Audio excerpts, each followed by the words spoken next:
Hello friend, welcome to my YouTube channel Talent Gyan Academy. तो आज इस वीडियो में हम लोग कक्षा 9 गणित का एक्सरसाइज 12.2 का क्वेश्चन नंबर 3 को सॉल्व करना सीखेंगे। अगर आप हमारे चैनल पर नए आए हैं तो हमारे चैनल को सब्सक्राइब ज़रूर कीजिएगा, साथ ही बेल आइकन को भी दबा दीजिएगा। साथ ही अगर आपको हमारा यह वीडियो अच्छी लगे तो वीडियो को लाइक शेयर ज़रूर कीजिएगा। धन्यवाद। तो चलिए वीडियो को स्टार्ट करते हैं।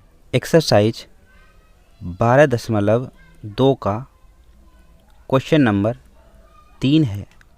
राधा ने एक रंगीन कागज़ से एक हवाई जहाज़ का चित्र बनाया, जैसा कि आकृति 12.15 में दिखाया गया है।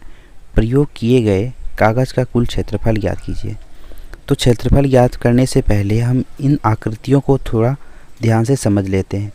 तो ये जहाज़नुमा आकृति का ये ऊपरी सिरा एक त्रिभुजाकार का है।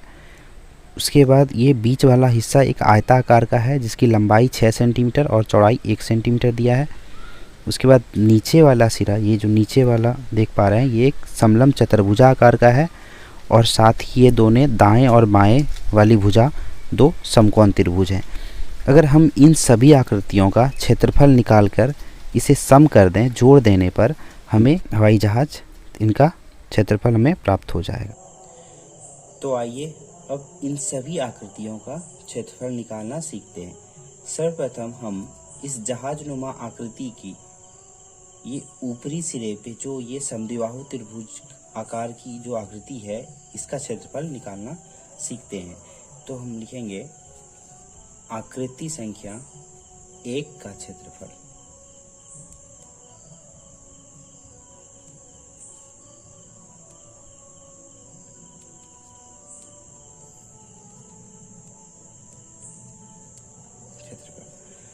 चूँकि आकृति संख्या 1 समद्विबाहु त्रिभुज है तथा इसकी बराबर भुजा, ये वाली भुजा 5 सेंटीमीटर तथा इसके ये सामने वाली भुजा ये भी 5 सेंटीमीटर की है, और ये आधार, इस समद्विबाहु त्रिभुज का आधार एक आयत के समानांतर भुजा के बराबर है। तो ये आयत के नीचे वाली भुजा 1 सेंटीमीटर है, तो इसके सामने वाली भुजा की भी लंबाई 1 सेंटीमीटर होगी। तो यहाँ समद्विबाहु त्रिभुज में जिसकी बराबर भुजा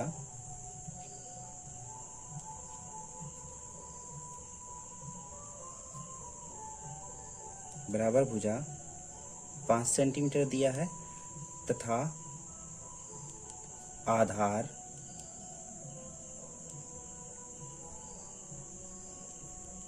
आधार इसका 1 सेंटीमीटर दिया है। तो आइए अब इनका हम क्षेत्रफल निकालते हैं। तो समद्विबाहु त्रिभुज का क्षेत्रफल होता है √(s into s minus a पर whole square into s minus b। s कैसे निकाला जाता है? किसी भी ट्रायंगल का s निकालने के लिए, किसी भी ट्रायंगल का हो s निकालने के लिए हमें उस ट्रायंगल के तीनों भुजाओं का, त्रिभुज के तीनों भुजाओं का योग करना होता है। तो किसी भी त्रिभुज का अर्ध परिमाप बराबर होता है a plus b plus c बटे 2। तो यहाँ इस वाले आकृति में हमारा बराबर भुजा a है, तो 5 है, ये 5 है, ये भी 5 है, और ये c तीसरी भुजा 1 है बटे 2। तो इसे हम कटाएंगे, 5 5 10 1 11 बटे 2। इसे कटाने पर 5.5 प्राप्त होगा। तो हमारा s निकल गया, यहाँ पर s मेरा है 5.5। तो हम यहाँ पर रखेंगे, यहाँ s का मान हम अभी निकाले हैं, s का मान 5.5। तो हम यहाँ रखेंगे 5.5 इंटू 5.5, और a का मान है मेरा बराबर भुजा 5 पर होल स्क्वायर और इंटू एस का मान है यहाँ पर 5.5 और बी का मान है 1। तो रूट अंडर 5.5, इसे 5.5 माइनस 5 को हम माइनस करेंगे। 5.5 में हम -5 को जब माइनस करेंगे तो हमें इकाई में इकाई मान को घटाना होता है। तो हम यहाँ देखते हैं 5, इधर दशांश संख्या, ये 5 दशांश संख्या है जो इस तरफ नहीं है, तो ये इकाई में जब माइनस हो जाएगा तो हमें प्राप्त होगा 0.5 पर वर्ग, और 5.5 में जब हम 1 को घटाएंगे तो हमें प्राप्त होगा 4.5। इसे और खंड कर लेते हैं। 5.5 ये 0.5 पर स्क्वायर है, तो इसे हम 2 बार लिख देंगे। 0.5 इंटू 0.5 इंटू 4.5। अब इन सभी मान को जब हम गुना करते हैं तो हमें 5.5 गुणा 0.5 इंटू 0.5 इंटू 4.5 को जब हम गुना करते हैं तो हमें प्राप्त होता है 6.1875 है। तो हमें वर्गमूल इसका प्राप्त होता है 2.488। समद्विबाहु त्रिभुज का क्षेत्रफल हो जाता है 2.488 सेंटीमीटर स्क्वायर। तो इसे हम इक्वेशन नंबर 1 मान लेते हैं। अब आते हैं दूसरे वाली आकृति। ये आयत का क्षेत्रफल हम निकालना सीखते हैं। तो यहाँ पर लिखेंगे आकृति संख्या 2 का क्षेत्रफल। आकृति संख्या 2 का क्षेत्रफल। चूंकि आकृति 2 एक आयत है, तो आयत की लंबाई 6.5 सेंटीमीटर दिया है तथा आयत की चौड़ाई जो कि हमारा 1 सेंटीमीटर दिया है। तो हम लिखेंगे आयत का क्षेत्रफल बराबर, आयत का क्षेत्रफल बराबर होता है लंबाई गुणी चौड़ाई। लंबाई गुणी चौड़ाई। तो हमारा लंबाई यहाँ दिया है 6.5 सेंटीमीटर और चौड़ाई मेरा है 1 सेंटीमीटर दिया है। तो 6.5 को गुणा करेंगे जब 1 सेंटीमीटर से, तो ये वही संख्या रह जाएगा। 6.5 सेंटीमीटर को जब सेंटीमीटर से गुना किया जाता है तो वो सेंटीमीटर स्क्वायर हो जाता है। तो मेरा यहाँ पर आयत का भी क्षेत्रफल निकल गया। इसे हम इक्वेशन नंबर 2 मान लेते हैं। तो ये एक समलंब चतुर्भुज है। इस भुजा की माप 1 सेंटीमीटर दिया हुआ है, इसकी माप 2 सेंटीमीटर का है। ये भुजा की माप 1 सेंटीमीटर तथा इस वाले भुजा का माप 1 सेंटीमीटर दिया है। तो हम इसका क्षेत्रफल निकालना सीखते हैं, वो भी आसान तरीके से। सबसे पहले हम इस भुजा का कुछ नामकरण कर देते हैं। A, B, C, D। तो हम BC के समांतर, यहाँ पर BC के समांतर एक, इस वाले BC के समांतर एक AE भुजा खींचा। चूंकि ये BC के समांतर है इसलिए ये AB और DC ये पहले से समांतर है। जब समांतर भुजाओं के बीच समांतर रेखा खींची जाती है तो उसका माप बराबर होती है। तो 1 सेंटीमीटर जब इसका माप है तो ये वाले भुजा की भी माप 1 सेंटीमीटर की होगी। ठीक है। अब इस वाले पार्ट से हम आते हैं तो हम देखते हैं अब AD के समांतर BE खींचते हैं। AD के समांतर जब BE खींचे तो AD इसकी भी लंबाई 1 सेंटीमीटर है तो इसकी भी लंबाई 1 सेंटीमीटर होगी।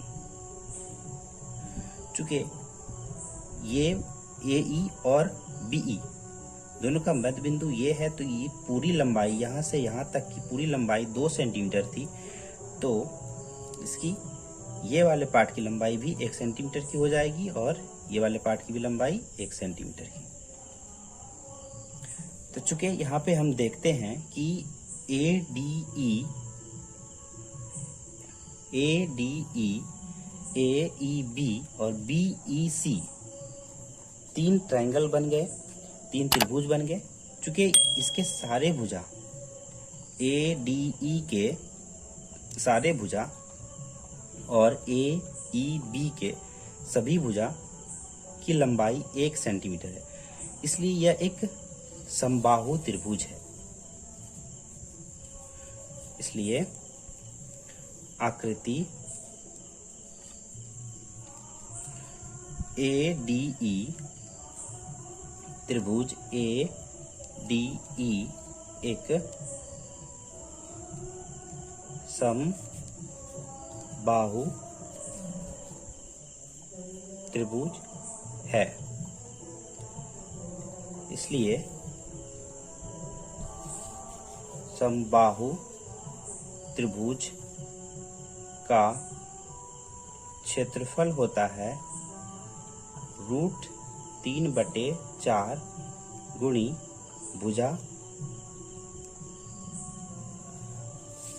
भुजा का स्क्वायर। चूंकि यहाँ पर 1 2 3 एक समान के 3 समबाहु त्रिभुज हैं, इसलिए इसका क्षेत्रफल भी 3 गुना हो जाएगा। तो हम इसका मान यहाँ पर रखते हैं। चूंकि ये 3 समबाहु त्रिभुज है इसलिए 3 से इसे गुणा कर देते हैं। तो अब इस वाले समबाहु त्रिभुज का हम मान रखते हैं, तो 3 गुना √3/4 सेंटीमीटर का जब यहाँ पे वर्ग करेंगे तो ये मेरा सेंटीमीटर स्क्वायर हो जाएगा।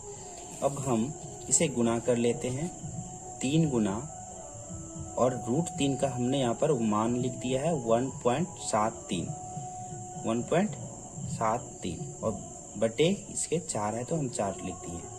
अब जब हम 1.73 को जब गुणा करते हैं तो हमें प्राप्त होता है 5.19 और बटे है 4 सेंटीमीटर स्क्वायर। जब 5.19 को हम जब 4 से भाग देते हैं, डिवाइड करते हैं, तो हमें प्राप्त होता है 1.29 सेंटीमीटर स्क्वायर, जो इस वाले आकृति का क्षेत्रफल हो जाता है।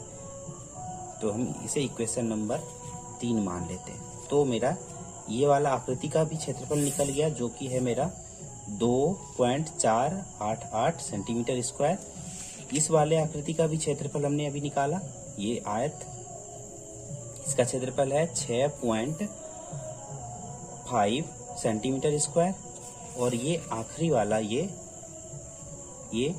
जो नीचे समलंब चतुर्भुज था, इनका भी क्षेत्रफल हमने निकाला, जो कि है इसका क्षेत्रफल 1.29 सेंटीमीटर स्क्वायर। आकृति 4 और 5 दोनों एक समकोण त्रिभुज है। चूंकि जब यहाँ पर 90 अंश का कोण बना रहा है, इसलिए ये एक समकोण त्रिभुज है और दोनों त्रिभुज एक दूसरे के समरूप है। तो अगर हम इस वाले त्रिभुज का क्षेत्रफल निकालते हैं तो ये वाले त्रिभुज का क्षेत्रफल भी हमें अगर 2 से गुणा करने पर ये वाले त्रिभुज का भी क्षेत्रफल प्राप्त हो जाएगा। हम दोनों को एक साथ क्षेत्रफल निकाल लेते हैं। आकृति संख्या 4 और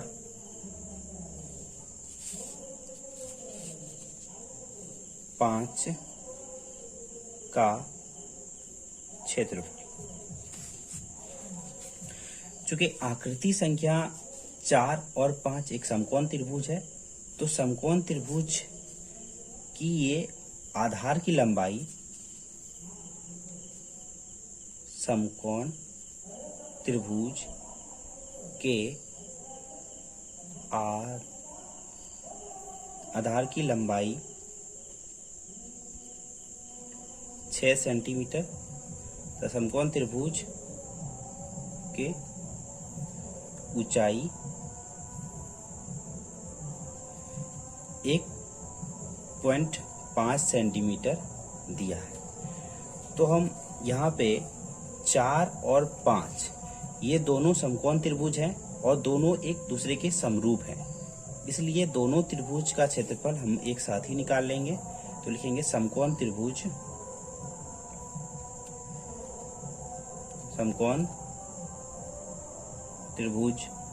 का क्षेत्रफल बराबर 1/2 गुनी आधार गुनी ऊंचाई, इसलिए हम इसे 2 से गुणा कर देंगे। तो 1/2 गुनी आधार मेरा दिया है 6 सेंटीमीटर, तथा ऊंचाई इसका 1.5 सेंटीमीटर दिया है। चूंकि दो समकोण त्रिभुज एक ही जैसे हैं, तो इसे हम 2 से यहाँ पर गुणा कर देंगे। तो 2 से जब हम इसे गुणा करते हैं तो हमें प्राप्त होता है 2 से ये 6 कट जाता है 3 बार में, तो हमें प्राप्त होता है, देखिए 3 को जब हम 1.5 से गुणा करते हैं तो हमें गुणा करना होगा 3 गुनी 1.5 गुनी 2, तो 3 गुनी 15 45, एक अंक के बाद पॉइंट है तो एक अंक के बाद पॉइंट दे देंगे, गुनी 2, तो 45 दूनी 90 और एक अंक के बाद पॉइंट तो 9.0, तो हम यहाँ लिखेंगे 9.0 सेंटीमीटर स्क्वायर। अब हम सभी को एक साथ जोड़ देंगे। तो सबसे पहले आकृति 1 का क्षेत्रफल लिखेंगे, हवाई जहाज का कुल क्षेत्रफल बराबर